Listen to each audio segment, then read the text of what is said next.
दोस्तों, जितनी भी ट्रेंड फॉलोइंग स्ट्रैटेजी होती हैं, उनमें जनरली हम पुल बैक में ट्रेड करते हैं।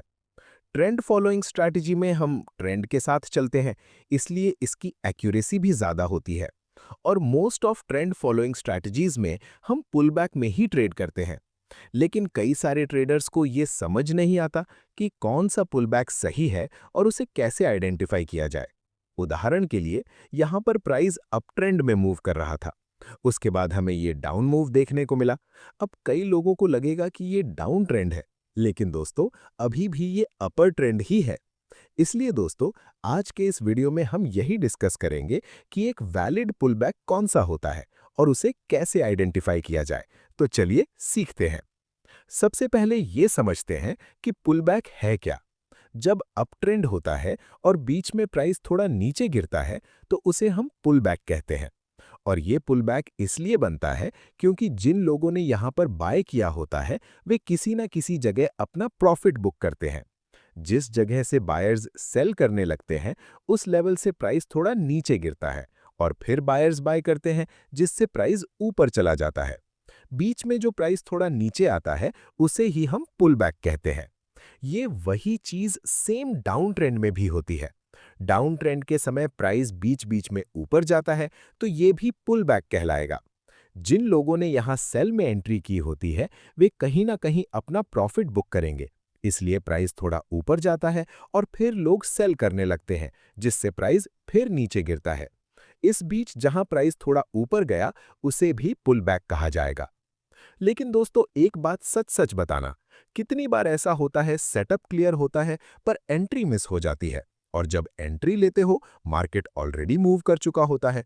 प्रॉब्लम नॉलेज की नहीं है, प्रॉब्लम टाइमिंग और एग्जीक्यूशन की है। इसी प्रॉब्लम को सॉल्व करने के लिए एक फीचर है bolt trades by lemon. Simple language में समझो, ये आपको रेडीमेड ट्रेड सेटअप्स देता है जिसमें ऑलरेडी एंट्री, टारगेट और स्टॉप लॉस डिफाइंड होता है। मतलब गेस वर्क नहीं, ओवर थिंकिंग नहीं, बस क्लियर प्लान के साथ एग्जीक्यूशन। आप बस स्ट्रैटेजी चूज करो और इसका एआई फीचर मार्केट को मॉनिटर करता रहता है। जैसे ही कंडीशंस मैच होती हैं, आपको कंप्लीट सेटअप मिल जाता है डायरेक्टली चार्ट पर। सबसे यूजफुल पार्ट ये है कि आप ट्रेड लेने से पहले स्ट्रैटेजी का परफॉर्मेंस भी चेक कर सकते हो, जैसे विन रेट, रिटर्न्स और पास्ट रिजल्ट्स। तो आप ब्लाइंडली ट्रेड नहीं कर रहे, डेटा देखकर डिसीजन ले रहे हो। End of the day process simple है। स्ट्रैटेजी सिलेक्ट करो, सिग्नल का वेट करो और एग्जीक्यूट करो। अगर आपको क्लैरिटी के साथ ट्रेड करना है इंस्टेड ऑफ कंफ्यूजन, तो आप बोल्ट ट्रेड्स ट्राई कर सकते हो। लिंक डिस्क्रिप्शन और पिन्ड कमेंट में है। चलिए अब समझते हैं कि पुलबैक कितने टाइप्स के होते हैं। जनरली पुलबैक 3 प्रकार के होते हैं। पहला टाइप होता है अग्रेसिव पुलबैक। सपोज कि प्राइस अप ट्रेंड में मूव कर रहा है, फिर अचानक एक स्ट्रॉन्ग कैंडल और बड़ी तेजी से प्राइस नीचे गिरता है। इसे हम अग्रेसिव पुलबैक कहते हैं। उदाहरण के लिए, यहाँ प्राइस हायर हाई और हायर लो के स्ट्रक्चर में ऊपर जा रहा था। फिर हमें एक पुलबैक मिला जिसकी कैंडल बहुत बड़ी थी और स्ट्रॉन्ग डाउन मूव से प्राइस नीचे आया। इसे हम अग्रेसिव पुलबैक कहेंगे। दूसरा उदाहरण, यहाँ प्राइस लोअर लो और लोअर हाई के स्ट्रक्चर में नीचे आ रहा था। फिर नीचे हमें एक स्ट्रॉन्ग और फास्ट मूव मिला ऊपर की तरफ। ये जो पुलबैक है उसे हम अग्रेसिव पुलबैक कहते हैं। दूसरा प्रकार का पुलबैक है करेक्टिव पुलबैक।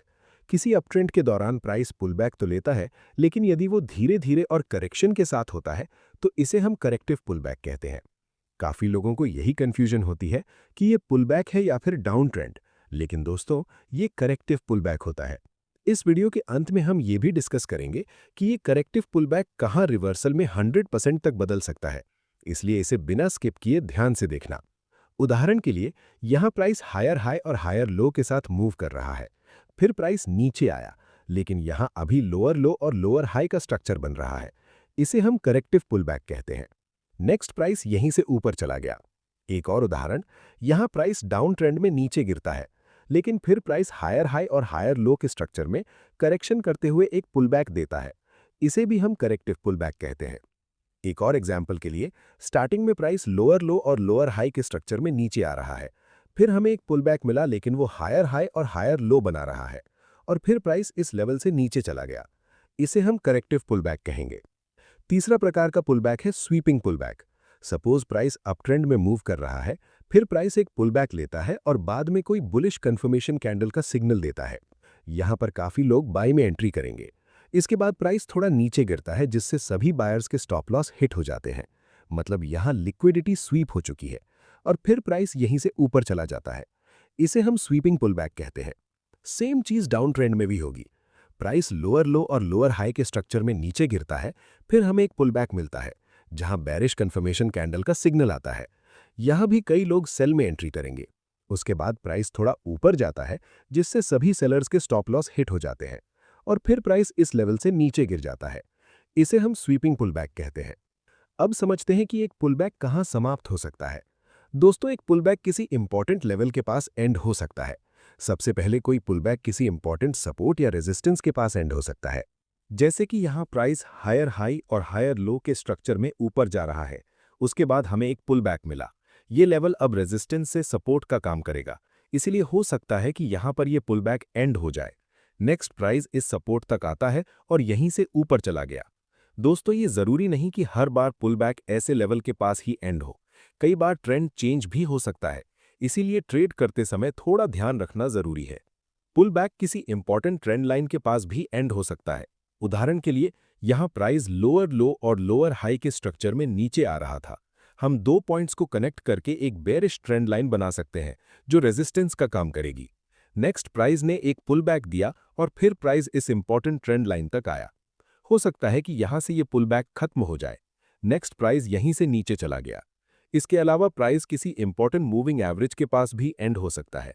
उदाहरण के लिए यहाँ प्राइस हायर हाई और हायर लो के स्ट्रक्चर में ऊपर जा रहा था और नीचे 100 अवधि ईएमए का सपोर्ट था जिसे प्राइस ने 2 बार रिस्पेक्ट किया था। नेक्स्ट हमें एक पुल बैक देखने को मिला। हो सकता है कि यहाँ से ये पुल बैक एंड हो जाए।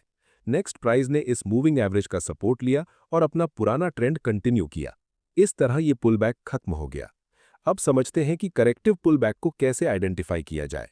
उदाहरण के लिए यहाँ प्राइस हायर हाई और हायर लो के स्ट्रक्चर में ऊपर जा रहा था, फिर हमें एक पुलबैक मिला, लेकिन इस पुलबैक में लोअर लो और लोअर हाई का स्ट्रक्चर है। अब ये करेक्टिव पुलबैक है या ट्रेंड रिवर्सल, ये हमें कैसे पता चलेगा? इसके लिए हम रीसेंट स्विंग का उपयोग करेंगे।